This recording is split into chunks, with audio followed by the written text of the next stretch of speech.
अस्सलाम वालेकुम dear students. हम आज केमिस्ट्री क्लास की चैप्टर 3 हमने पहले पार्ट में आधा किया था, जिसमें हमने समझी थी केमिकल बॉन्डिंग। अब केमिकल बॉन्डिंग के बाद हमारे पास जो नेक्स्ट टॉपिक स्टार्ट होता है वो है इंटरमॉलिक्यूलर फोर्स ऑफ अट्रैक्शन। ठीक है, इसे हम पढ़ेंगे। नेचर ऑफ बॉन्डिंग पढ़ेंगे, इसकी टाइप्स पढ़ेंगे, dipole dipole attraction, hydrogen bonding, और उसके बाद लास्ट पैराग्राफ से कुछ उठाएंगे शॉर्ट क्वेश्चंस। ठीक है, तो सबसे पहले हम समझ लेते हैं कि इंटरमॉलिक्यूलर फोर्सेस होती क्या है। ठीक है, हमारे पास हेडिंग है इंटर। इंटर किसे बोलते हैं? इंटर बोलते हैं दरमियान में। ठीक है, किसके दरमियान में? मॉलिक्यूलर, मॉलिक्यूल के दरमियान में। इंटर मॉलिक्यूलर फोर्सेस, मॉलिक्यूल के दरमियान में जो फोर्सेस होती हैं, जो ताकत होती है, जो उसकी कंबाइनिंग फोर्स होती है, उससे हम बोलेंगे inter molecular forces. For example, hydrogen एक एटम है, क्लोरीन एक एटम है, दोनों एटम को जो फोर्स मिला रही है, इसे हम बोलते हैं केमिकल बॉन्ड। इसे हम क्या बोलते हैं? केमिकल बॉन्ड कहते हैं। ठीक है, अब ये जब केमिकल बॉन्ड बन गया HCl का, तो ये क्या बन गया? ये एक मॉलिक्यूल बन गया। सेम ऐसे ही ये भी एक HCl का मॉलिक्यूल है, और ये भी HCl का एक मॉलिक्यूल है। अब वो केमिकल बॉन्ड फोर्सेस जो दो एटम को मिलाती हैं, वो तो हो गया केमिकल बॉन्ड। लेकिन वो फोर्सेस जो दो मॉलिक्यूल्स को आपस में ज्वाइन करती हैं, मिलाती हैं, इन फोर्सेस को हम बोलते हैं इंटर मॉलिक्यूलर फोर्सेस। ये वीक फोर्सेस होती हैं देन अ केमिकल बॉन्ड, इसलिए हम इसको डॉटेड लाइन के साथ शो करते हैं। ठीक है, तो आप इस पर लिखेंगे ऐसी फोर्सेस जो दो मॉलिक्यूल्स को कंबाइन करें, उन्हें हम बोलेंगे इंटर मॉलिक्यूलर फोर्सेस। ये कैसे बन जाती हैं? देखिए, हाइड्रोजन पे क्या चार्ज है? Partial positive. और क्लोरीन पे क्या चार्ज है? Partial negative. क्योंकि क्लोरीन के पास इलेक्ट्रॉन ज़्यादा हैं, तो इस पर चार्ज नेगेटिव है, और हाइड्रोजन के ऊपर इलेक्ट्रॉन्स कम है, तो इस पर पॉजिटिव चार्ज है। ठीक है, तो ये जो पार्शियल चार्जेस होते हैं, इनकी वजह से इनके दरमियान बनती हैं इंटर मॉलिक्यूलर फोर्सेस, जिनको हम IMFP शॉर्ट फॉर्म में कहते हैं। अब क्योंकि ये हाइड्रोजन पॉजिटिव है, क्लोरीन नेगेटिव है, तो इस पर क्या बन गया? ये बन गया एक डाइपोल मॉलिक्यूल। डाई किसे बोलते हैं? दो को। और पोल किसे कहते हैं? पिलर्स को। तो जहाँ पे दो पोल बन रहे हैं, एक पॉजिटिव पोल बन रहा है और एक आपका नेगेटिव पोल बन रहा है, so they called a dipole. तो ऐसी फोर्सेस जो दो डाइपोल को आपस में जोड़ती हैं, इन्हें हम बोलते हैं dipole dipole force of attraction. अब क्योंकि ये बन रही है due to partial positive hydrogen atom, तो इसको हम दूसरे वर्ड में हाइड्रोजन बॉन्डिंग भी बोलेंगे। ठीक है, ये डाइपोल डाइपोल फोर्सेस भी हैं, जो कि टाइप है इंटर मॉलिक्यूलर फोर्सेस की।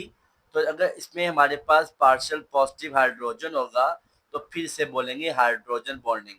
इस तरह ये कलेक्टिवली काफ़ी स्ट्रांग हो जाती हैं, बट जितनी भी स्ट्रांग हो जाएं, केमिकल बॉन्ड से वीक ही होंगी। ठीक है, ऐसे हम वाटर मॉलिक्यूल लेंगे। ये मेरे पास एक पानी का मॉलिक्यूल है, दैट इज कॉल्ड H2O। ये मेरे पास पानी का दूसरा मॉलिक्यूल है, दैट इज कॉल्ड H2O। और ये मेरे पास पानी का तीसरा मॉलिक्यूल है, H2O। इसमें भी हाइड्रोजन पर पार्शियल पॉजिटिव चार्ज है, और ऑक्सीजन पर पार्शियल नेगेटिव चार्ज है। तो वो फोर्सेस जो पार्शियल पॉजिटिव हाइड्रोजन को पार्शियल नेगेटिव दूसरे एलिमेंट के साथ, जैसे कि ऑक्सीजन के साथ मिला रही हैं, तो इन्हें हम बोलेंगे हाइड्रोजन बॉन्डिंग। इसे बॉन्डिंग इसलिए कहते हैं क्योंकि ये stronger than intermolecular force होती हैं, लेकिन weaker than hydro chemical bond है, so they are called as a hydrogen bonding, a type of intermolecular force. ये याद कितना करना है आपने, यहाँ समझ लेते हैं। ये जो पहला पैराग्राफ है, वो यहाँ से लेकर द फोर्स ऑफ अट्रैक्शन से लेकर सब्सटेंस तक, ये आपका पहला शॉर्ट क्वेश्चन बनेगा। Define intermolecular force of attraction. उसके बाद फिर ये इसके फैक्टर्स आ जाएंगे। पहला यहाँ पे सवाल आपका बनेगा, factor affecting intermolecular force of attraction. ये आपका शॉर्ट क्वेश्चन दूसरा बन गया। ठीक है, फैक्टर्स कौन से हैं? पहला फैक्टर इसका, they affect the physical properties of the substance like melting point and boiling point. और इसका फैक्टर नंबर 2 है, stronger the intermolecular forces stronger and higher will be the melting point of solid. जितनी ज़्यादा ये strong होंगी internal forces, उतना ज़्यादा high होगा मेल्टिंग और बॉइलिंग पॉइंट। तो इसकी दो टाइप्स हैं, there are two types of internal forces. पहली को बोलते हैं डाइपोल डाइपोल इंट्रैक्शन। ये आपने कितना याद कर लें? The attractive forces are present between the molecule of a polar compound like HCl. Hydrogen and chlorine attract the shared pair of electrons between them with the different forces. This force attraction of an atom is called its electronegativity. जो दोनों hydrogen पर chlorine पर different charges हैं, वो हैं basically due to difference of electronegativity. अब difference of electronegativity की वजह से जो इसमें केमिकल अट्रैक्टिव फोर्सेस डेवलप होंगी विच इज इंटरमोलिकुलर फोर्सेस, तो वो कहलाएंगी डाइपोल डाइपोल फोर्सेस। तो ये कहेंगे आप, due to these partial charges of molecule of HCl start attracting each other, these forces of attraction are called dipole dipole forces. तो ये आपका हो जाएगा डेफिनेशन ऑफ इलेक्ट्रोनेगेटिविटी, जो सीखी आ जाएगा इन द एक्सप्लेनेशन। और ये हो जाएगा डाइपोल डाइपोल फोर्सेस कि एक मॉलिक्यूल यानी कि ये एक HCl का मॉलिक्यूल दूसरे HCl के मॉलिक्यूल के साथ जिन फोर्सेस से अटैच है उन्हें हम बोलेंगे डाइपोल डाइपोल इंट्रैक्शन। इसके बाद नेक्स्ट आता है मेरे पास हाइड्रोजन बॉन्डिंग। अब हाइड्रोजन बॉन्डिंग क्या होती है? हाइड्रोजन बॉन्डिंग भी एक टाइप है इंटर मॉलिक्यूलर फोर्स की, लेकिन ये थोड़ी स्ट्रांग होती है than the intermolecular forces, so they called a chemical bond. अब ये जितने भी आपके सामने बने हुए हैं, ये 1 2 3 4 5, ये पांचों पानी के मॉलिक्यूल हैं। ये भी एक वाटर मॉलिक्यूल है, ये भी एक वाटर मॉलिक्यूल है, ये सब जो है वो एक एक वाटर मॉलिक्यूल है। ठीक है, तो हाइड्रोजन बॉन्डिंग स्पेशल केस है डाइपोल डाइपोल फोर्सेस का, जिसमें कोवलेंट बॉन्ड होता है और ये पार्शियल पॉजिटिव हाइड्रोजन और partial negative element like fluorine oxygen nitrogen में पाई जाती हैं। ठीक है, तो इसमें आपने जो उसकी स्टेटमेंट है वो ये याद करनी है, एंड वाली line, the attractive force present between the molecule of water is called hydrogen bonding. तो इसको एक्सप्लेन करने के लिए आप लिख लें, ड्यू टू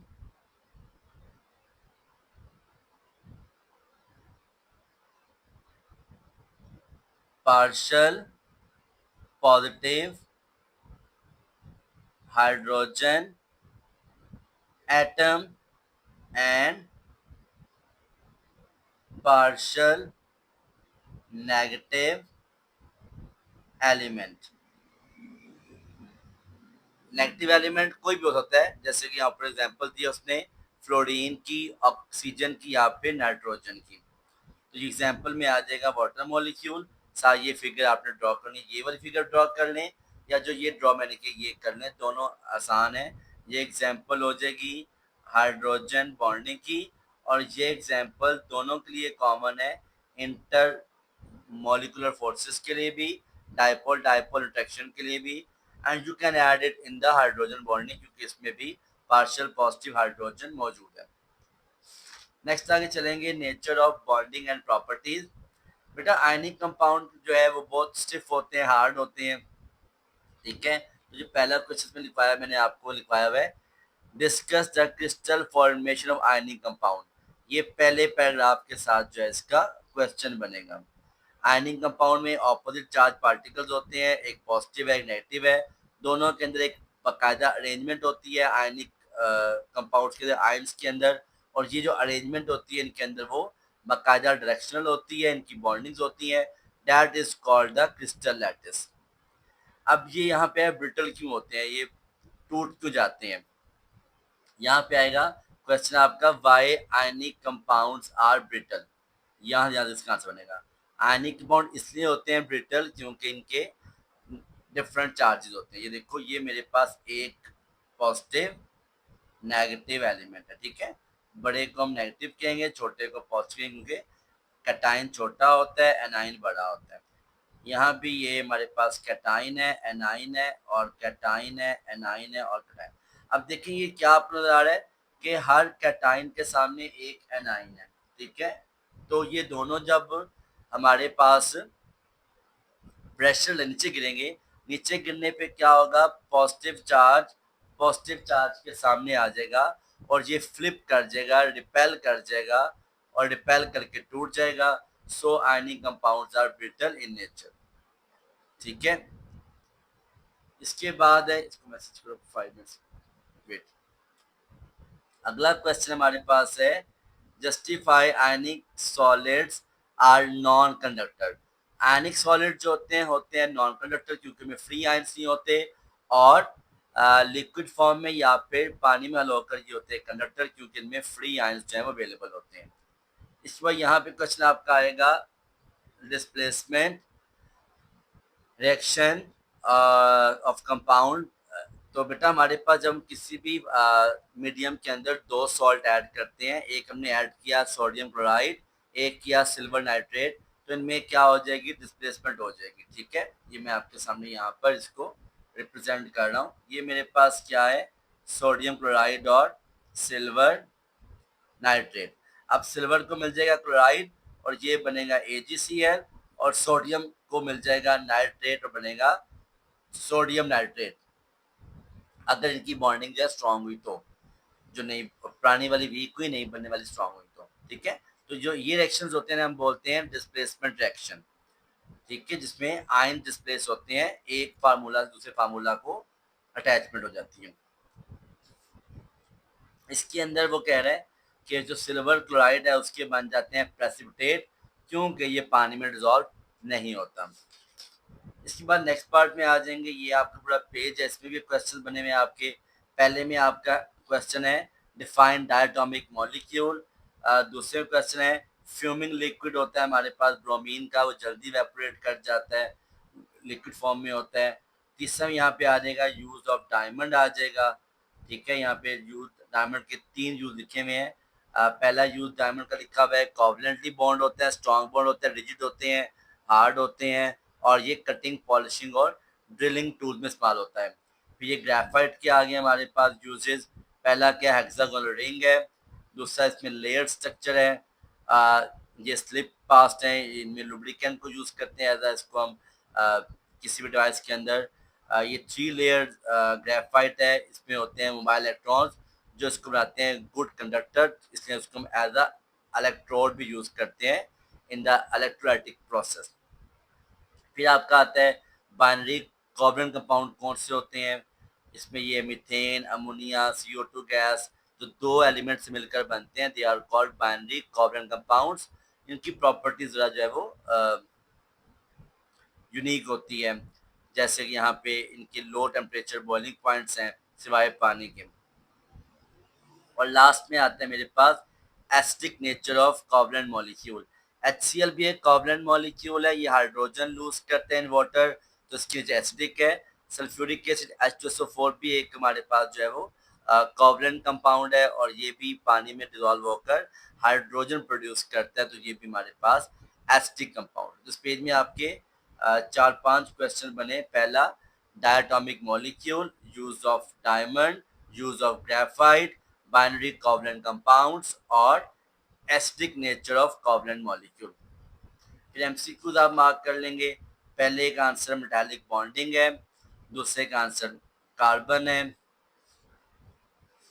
इसके बाद थर्ड मेरे पास है beta, because water is a polar compound and there exist strong forces of attraction between molecule. Fourth है which of the following bond is expected to be the weakest, fluorine का bond weakest है। Which form of carbon use a lubricant, graphite, keeping in view the internal force of traction, indicate while the compound has highest boiling point. Water का boiling point highest होता है तमाम hydrogen bonds के अंदर. Which metal has lowest melting point? Rubidium. Which ionic compound has the highest melting point? Lithium chloride. Which compound contains both covalent and ionic bond? Ammonium chloride. Which among the following has a double covalent bond? Ethylene. ठीक है. इसके आपको अगर notes चाहिए होंगे exercise के solve के तो मुझे आपने व्हाट्सएप करना है, मैं आपको वो सेंड कर दूंगा. जज़ाकल्लाह for your presence. Thank you very much. अल्लाह हाफिज़.